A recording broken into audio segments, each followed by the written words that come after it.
Welcome to the 2 Month Review, the weekly podcast brought to you by Open Letter and 3%, in which we take a giant book, break it down, talk about it, have fun. This season, we're doing Vernon Subutex, volumes 1 through 3, and we're at the penultimate episode where we're almost done with volume 3. I am Chad from Open Letter Books, joined as always by Brian Wood. Bye? I don't know, man. It's early. How are you doing, Brian? Oh, loving life, living it to the fullest. Got the coffee and the deep voices going today. So it'll sound good on the radio, I guess, or over the recorded. It'll sound good recording early. Yeah. It's like a sneaky advantage that we have. Yeah. So you're out in California now. Yeah, for a little bit. I don't know how long Where is it out how long there? I'll be out here, but I put all of our belongings into a pod and just kept it in Atlanta. And whenever we choose where we're going to live, we'll just ship it somewhere. I don't know. So I'm living out of a suitcase. Yeah, whatever. Is it warm? Yeah, it was hundreds. They perfect timing. Show up and it's 100 degrees. Isn't it like this is supposed to be one of those? Are you affected by that, like West Coast heat wave, record breaking shit that's going to happen? Or No, not at all. Oh, it's fine. It cools. Like it's going to be 90 today. So I just came from Atlanta, so like this is nothing. Whatever. I saw an image on CNN last night of like all these mollusks and clams and shit that like broiled in their, like the heat wave in Canada caused them to like cook inside their shells. Good Lord. Yeah, that's frightening.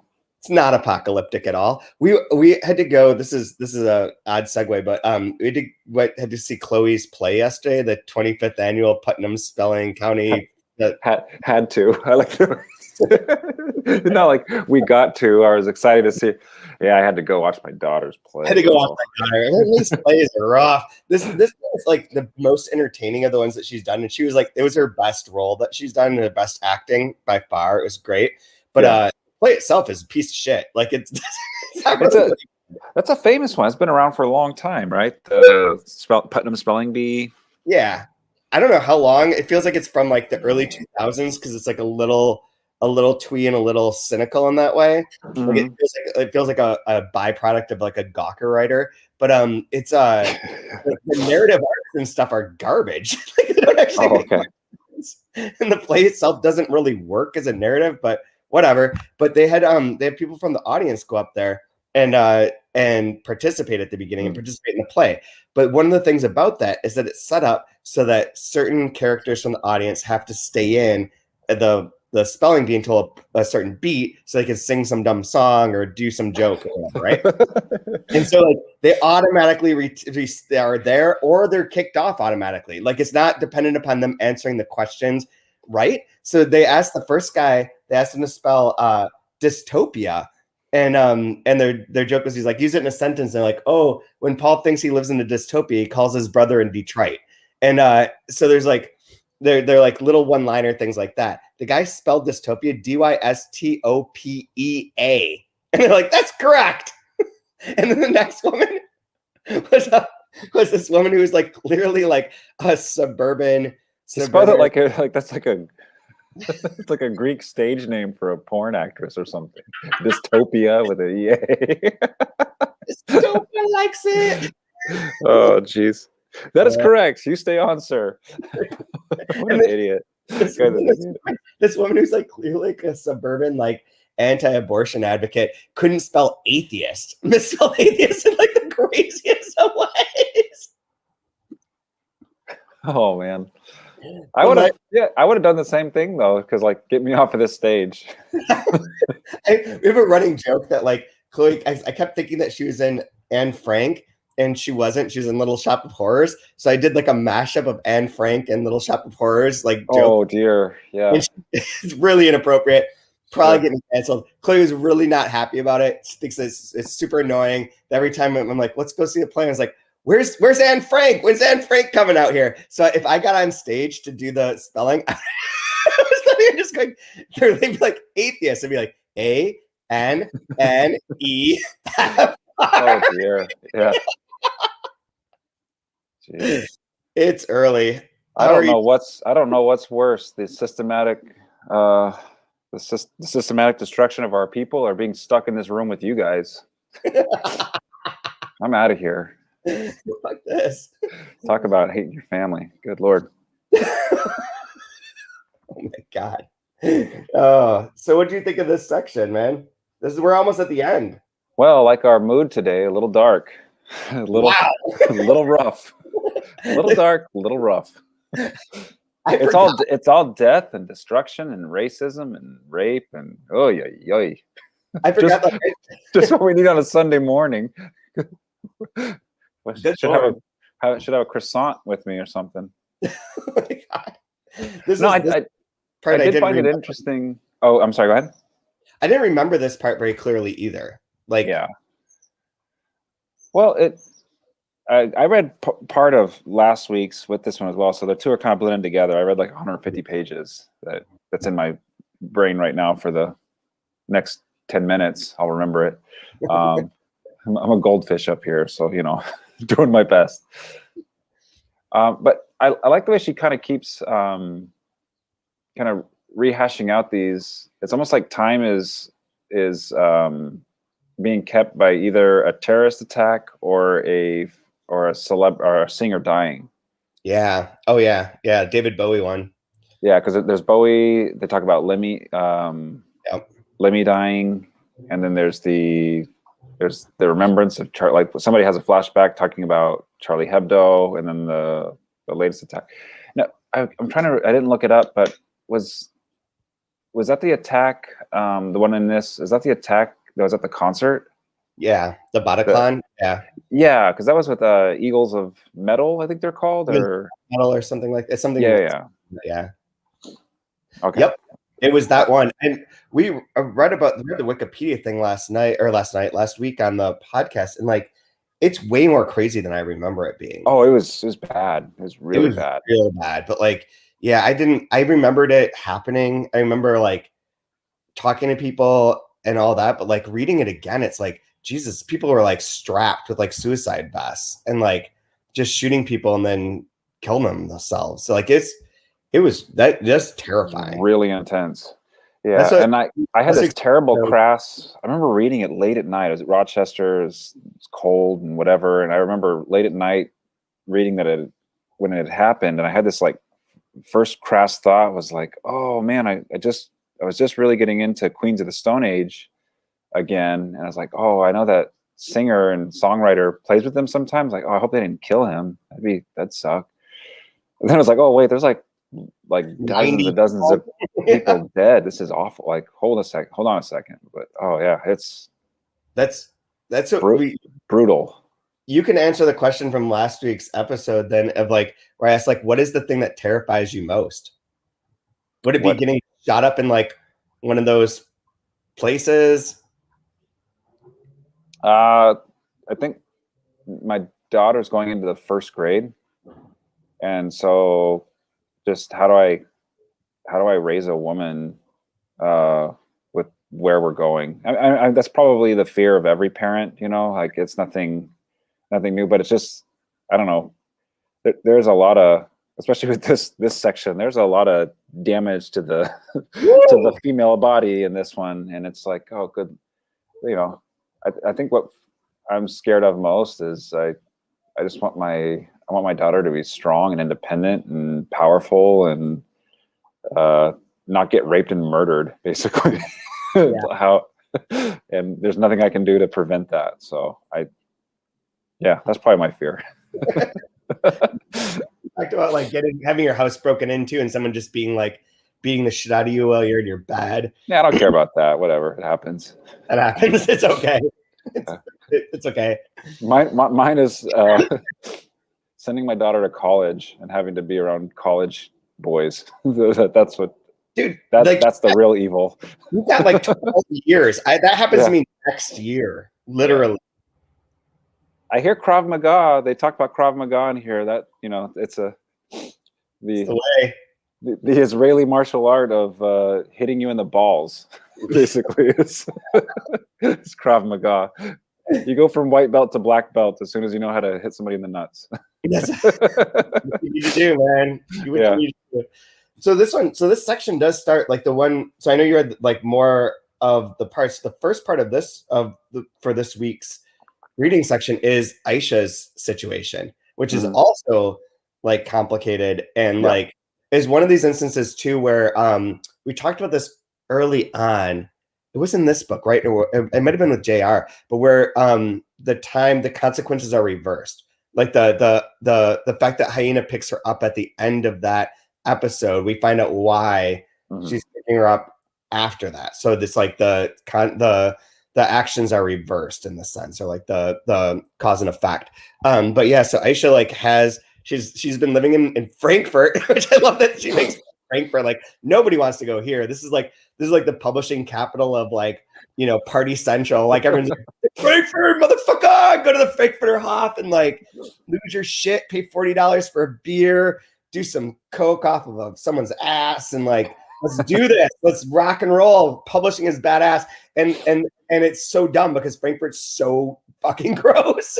Like I love that they just like literally like this place sucks. Nobody comes to Frankfurt to live here. You'll be safe here. Nobody wants to look for you here. Don't worry.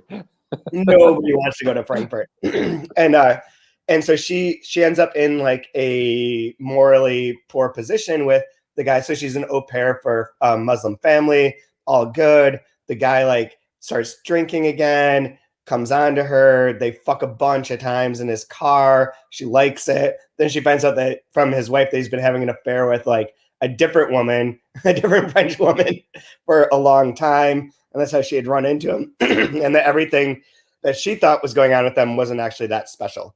And then Hyena picks her up to take her away and save her. Basically. Yeah. Poor her. Aisha gets fucked up by her own standards. Like this section is all about revenge. Like all the revenge, all the evil comes to bear. Max is an evil character, and he brings evil down upon both Celeste and Aisha for what they did to Dopale, but he doesn't do it directly to Aisha. Aisha's situation is through a different man. So my reading retention is pretty terrible. What was Max so pissed about? Oh, I think Max to put all this into play and to do this. He wants money and power. Okay, just money. So he was Bleach's first manager. Yeah. And then he became nothing after that. After Bleach left, and he was like, I'm trying so hard. I'm like an operator. And then he figures this out, and he's like, oh, I can essentially blackmail Dopale into doing whatever I want. And so he figures out where Celeste is really easily, which we'll get to in a second. Aisha, I think he doesn't actually know where she is because Celeste doesn't talk. But like Aisha is the story we get first, where she's like broken and has like violated all of her codes and is now no longer like a good, pure Muslim woman. She feels shitty. She's isn't that happening on the coattails of the terrorist attack as well? Yeah. And so I think that might also be part of why, you know, she's kind of questioning.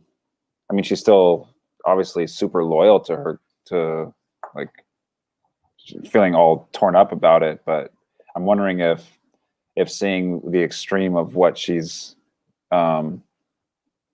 into, like seeing the absolute extreme lunacy of it, makes it maybe question a little bit the path she's going on. She says something. There's something in here where she's like, but those people aren't Muslims. No. Something else. Those people are crazy. Those people are extremists. Yeah, I know, but it's like if you're a Christian, you see those people that are in, you know, the Alabama Baptist, like the God hates queers signs or whatever. You're like, oh man, I don't know if I want to be a part of this. Oh dear. Yeah.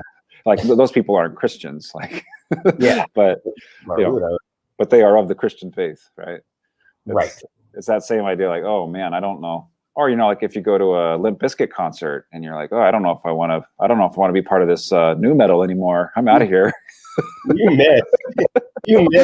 You missed last week when you were moving. Kaya singing. Was it Limp Bizkit or was it the other one? What's the other one? The Freak on a Leash band. Of what? Korn. They mentioned Korn in this section. It's Korn. He's saying Korn live. Oh dear. Yeah, missed a real good one. Yeah, seriously. But yeah, so Aisha's a mess. And leaves from there, which is I think I mean it's interesting because like there's like a sense of like karma in this book too. And a sense of like these things are going to go wrong at some point in time. But Celeste is the real story. So like let's just skip all of the thing, not recount it necessarily. So Celeste is living in southern Spain. That's great. Everything's going good for her. Everything's going great for her. Everything's fine. Loving her life. I was like, oh, I bet this is gonna end up great for her. And then she's like, I'll just move to Barcelona. I'll become a tattoo artist. Doesn't matter. I'll have a fake Facebook account. Hyena's like paranoid about all this stuff, like whatever. And this is one of the funny things that I want to make a point about. But Max, who we've talked about last week and who is pure evil, figures out where she is and figures out what's going on and tricks her into coming to his house to give him a tattoo of a wolf.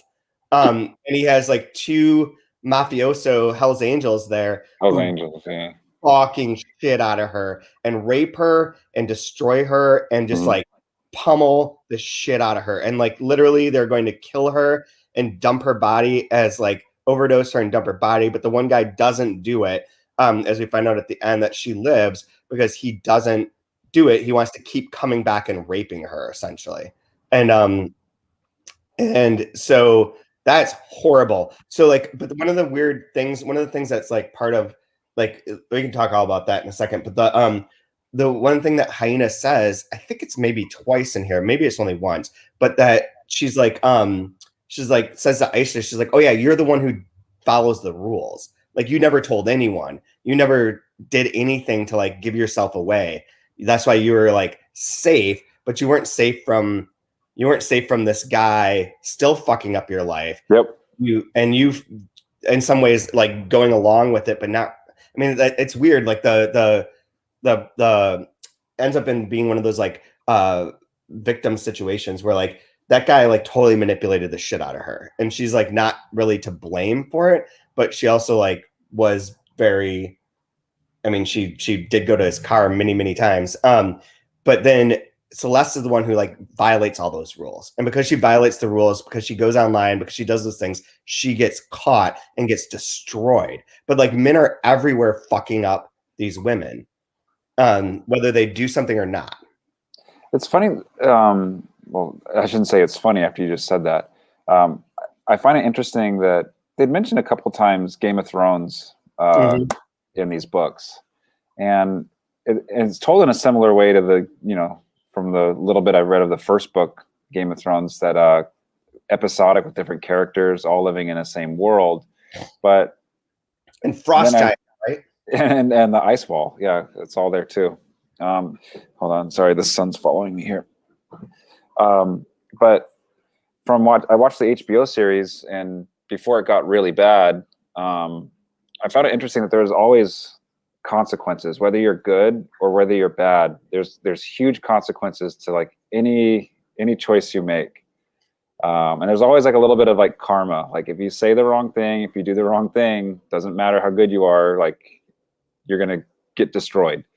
And I feel like that's happening with these two characters in this section, because I mean, what they did, like it was kind of cool and fun, but at the same time, it's like, oh no, like like bad things are going to happen to you now. You can't do that to somebody without there being some sort of, you put a big rock into the pond, and there's going to be a lot of ripples because of that. Yeah. And it was interesting to see that either character, whatever they did, men are going to do terrible things to them. Mm-hmm. In each situation. It didn't matter whether you go straight and narrow or if you go wild and have fun. Like, nope, sorry, the world is a dangerous place and you're in it. Yeah, absolutely. But has that kind of Game of Thrones vibe where your characters are all just getting beat up and tore up, and it's rough. Oh God, I just opened the page. Like, let me just like, you want to know rough? I just opened to look through and see what the other sections were. So I don't know if you got to this part, but this is Celeste's last part when she gets saved. The hyena, Olga, they go there, they rescue her, they figure out where she is. Pamela Kant figures it out actually. She steals Max's, she seduces Max essentially and steals his phone and looks at like where he's been on his map, on his GPS, and figures out that he's been to this one house. So they go to this house and they find her there. And this is from Celeste's point of view. Everything was there laid out in her memory. Every hour she'd spent in that hell. The beer bottles. Frank couldn't stay hard for long, so there were the bottles and other objects to use instead. The piss in a corner of her room. The shit that she had to pick up in case he appeared and then wash her hands so she didn't smell too bad. All the tender words she had said to Frank to cajole him. That had been the worst thing, her tenderness. The brief period it took to break her. Like, this is fucking awful. Like, awful. It's like reading one of those scenes in which like reading like one of those stories of like the young girls like in Cleveland, was it, that were like trapped in the house for like 15 years? Yeah, sex slaves down in the It's insane. It's so horrifying. It makes me surprised that this hasn't been optioned, or maybe it has, I don't know, for like an HBO series.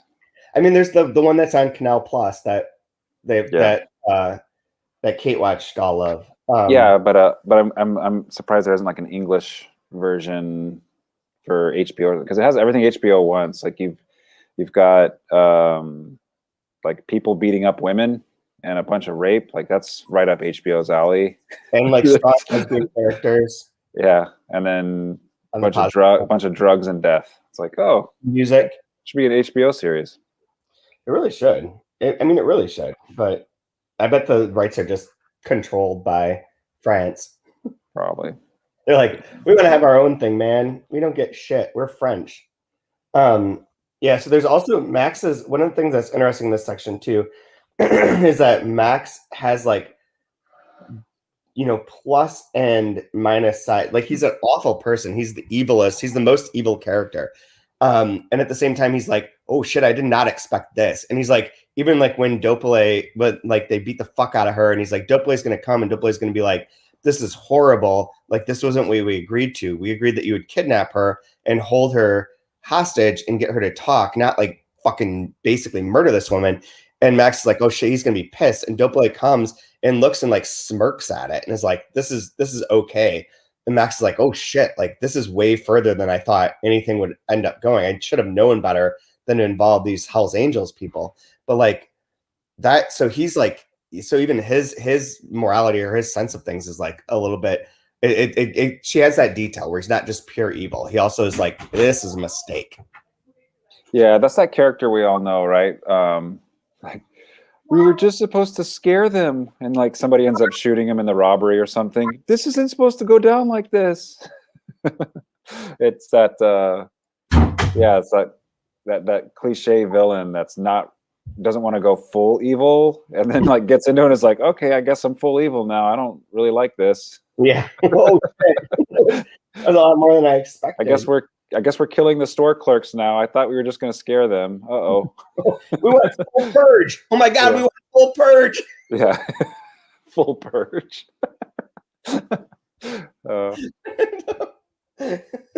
How does that franchise exist?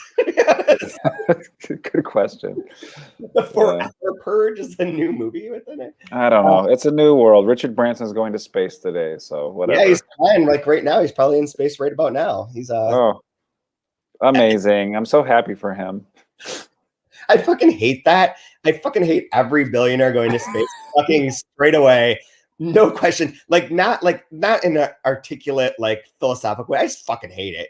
And but I saw an article last night. I think it was like a BuzzFeed thing. That was like 9 other points in time where Richard Branson almost died. It's like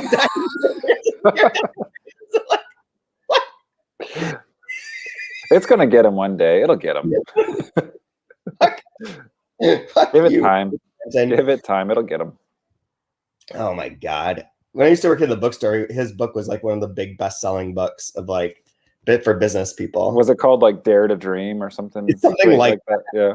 I was trying to think of it too, and it's like the Richard Branson story. Like that dude is old now too, isn't he? Yeah. But do you think Virginie made Max so villainous because he's a manager? No, because I'm wondering if it was, it's like, who could be like a vile, terrible person? How about somebody that manages artists? That would be a great an agent, an agent or a manager. I wonder if that was a very purposeful play on her part. The agent and the producer. Yeah. The manager and the producer are the most evil characters. Yeah. Everyone else is just sort of going along.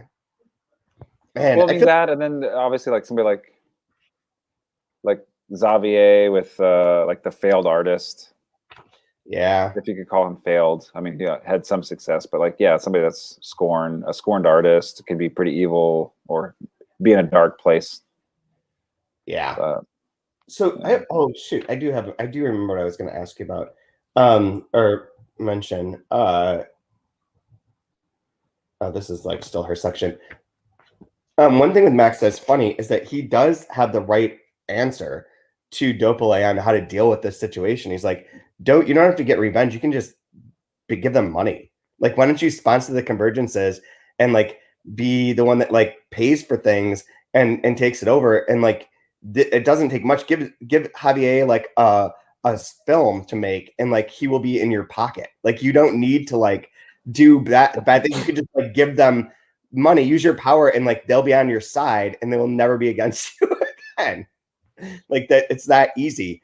The other thing that I was going to mention is that the slang for Celeste section is like real noticeable. Like it's really marked on her age and this is one time that I think we talked to Frank about this both times, but like the way she says like ironing when you're stoned is the shit. She says the house is the goat, the regular bay, they're all fam. It's not exactly guap. Like there's a lot of like slang in her section that doesn't exist in other people's sections at all. Yeah. Which is interesting because I don't know what the French versions are, obviously, but like it's also like a slang that's like from that time period instead of like from our time period today. Yeah, it felt that part feels a little different. I mean, I don't know what the right word is. I'll just say different. But yeah, I just went with it. Yeah, me too. I just noticed that it's like it's a time that like that shows up to, I'm sure it's like a translator choice to like be able to mark her age and mark that specificity and like because I don't know what her age is. I mean, it's like what, like around 20-ish or something like that. She's like 24. What's that? Yeah, okay. But I'll since I'm almost much older than that, I'll call her a kid. that age group would be a kid to me. But like kids slang, like it ages about as good as bread. You know what I mean? Like it's like wow, that's stale fast. That went stale really fast. Yep. And I don't know. I think maybe it's just us and our parents' generation. We hold on to slang a lot longer than we should. Yeah. Yeah. And so it doesn't, like we'll all still use it, but I think with them, like they're on to the next thing, and like, yeah, that's like on fleek is totally forgotten. Never gonna use that again, right?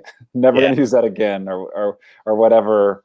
Like, are people gonna keep saying sus or whatever's cool right now? I don't know. I don't even know what what slang is right now. But is the funniest.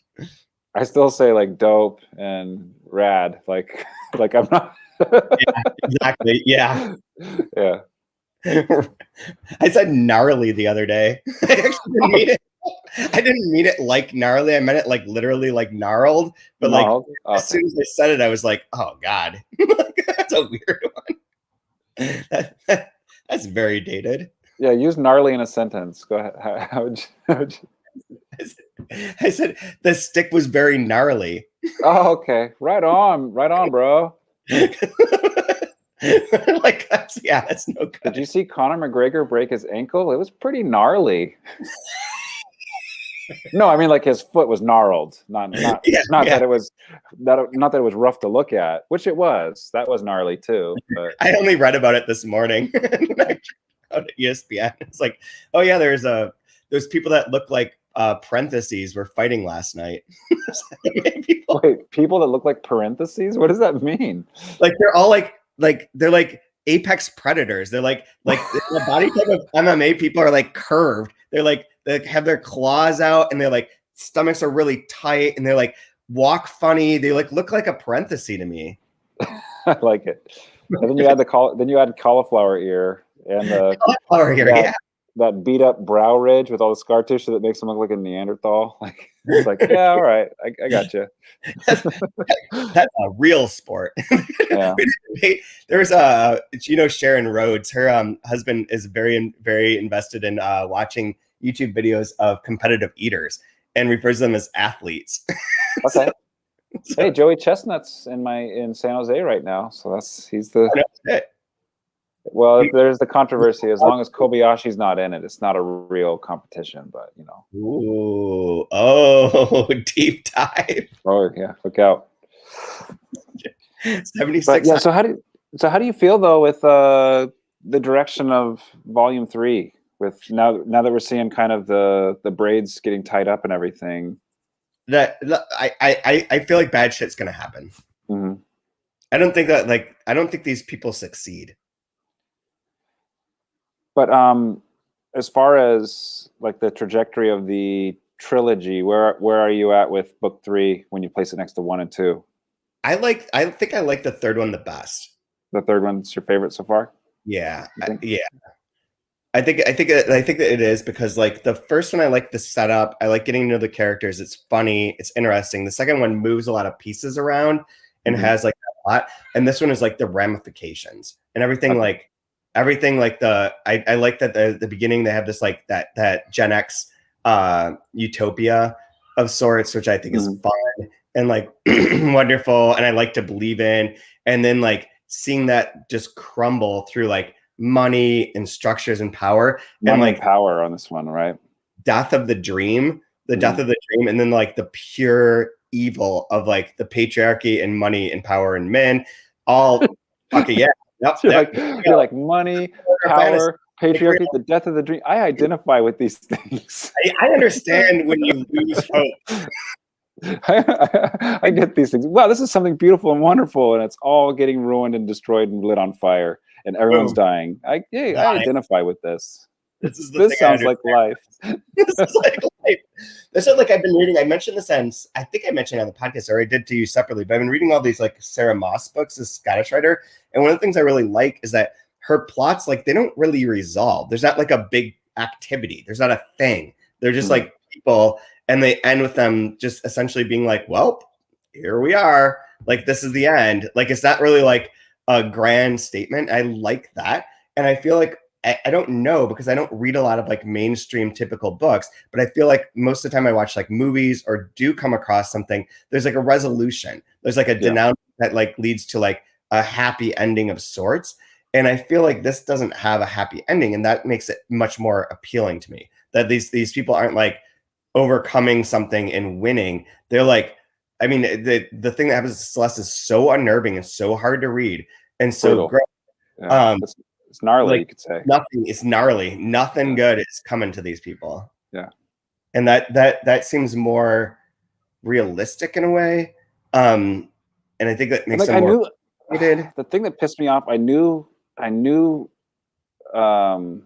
Virginie was going to do this to Celeste because I was just starting to like her a bunch, like, and then she's like loving her life. I'm like, oh man, you got me liking a character and she's loving her life. I know exactly what you're going to do. This is not good.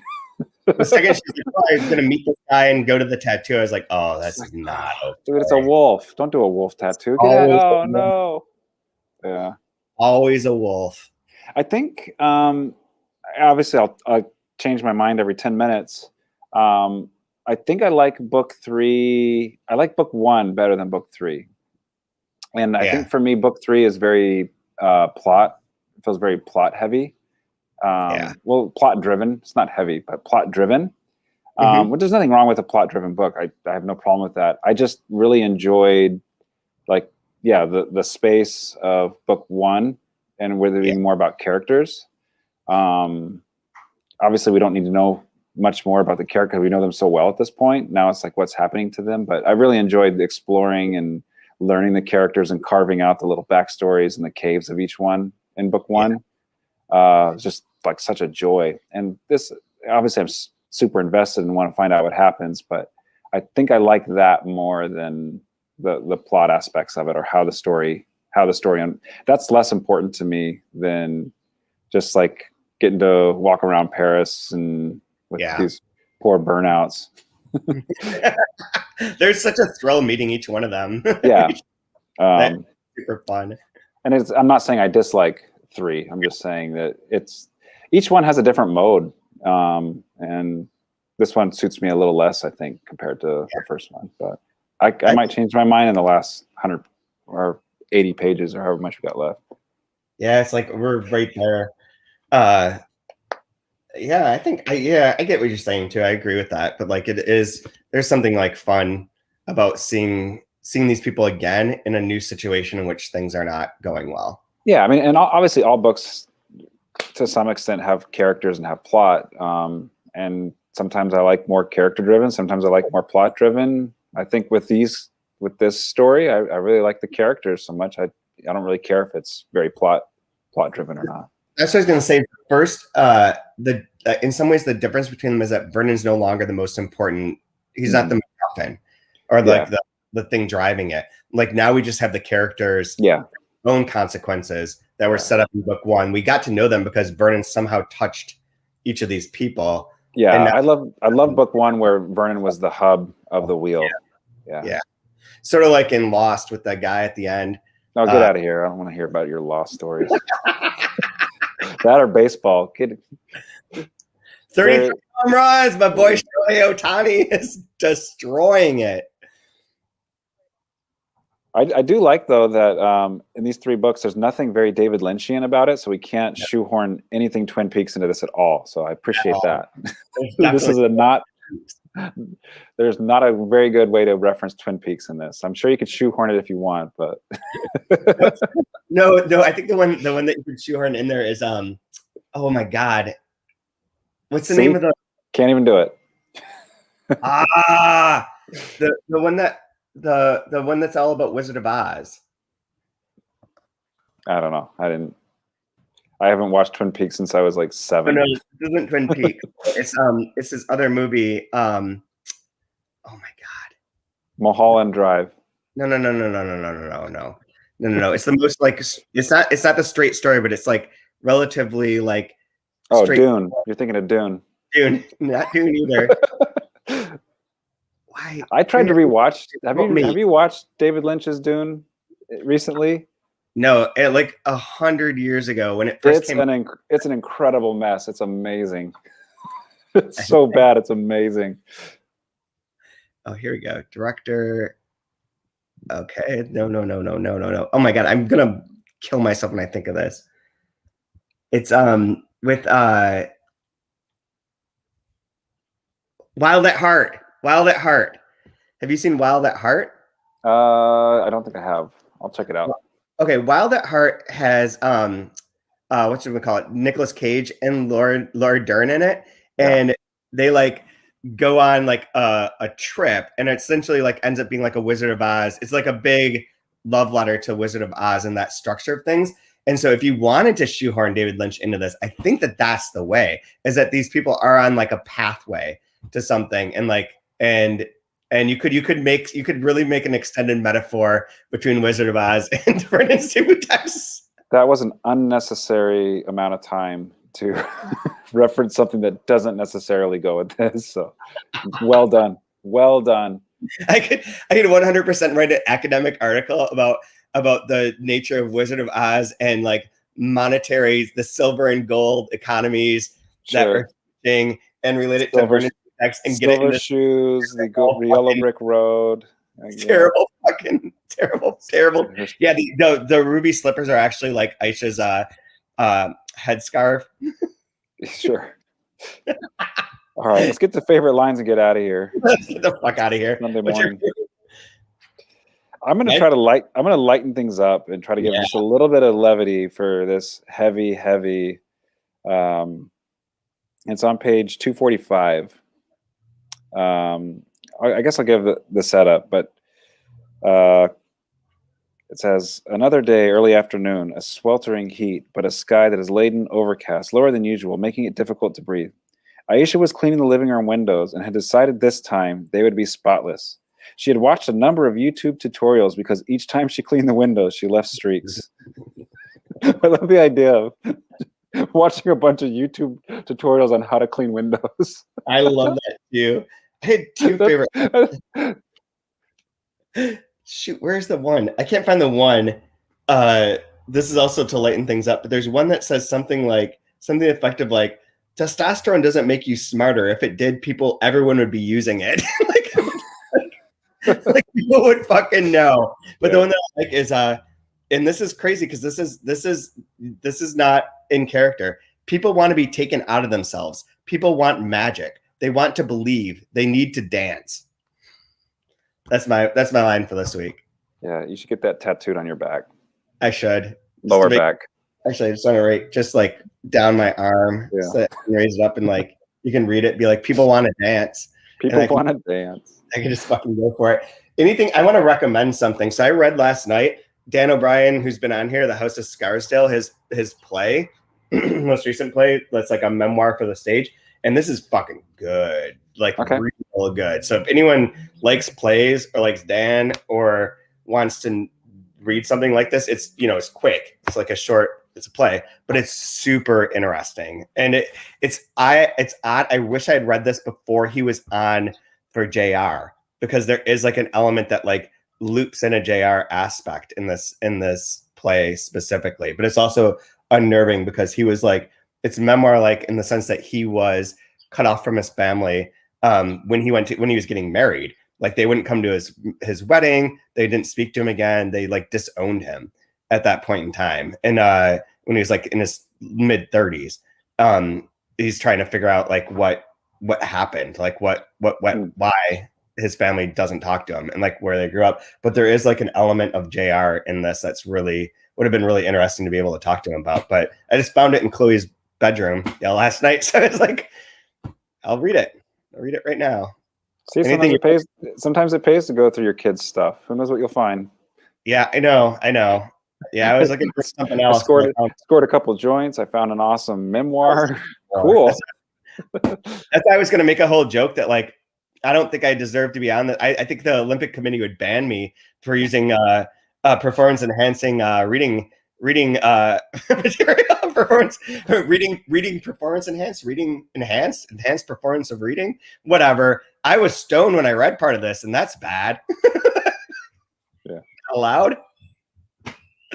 Anyways, you got anything you want to plug? Nothing at all. It's good to see you, and I can't wait we're finishing next week, right?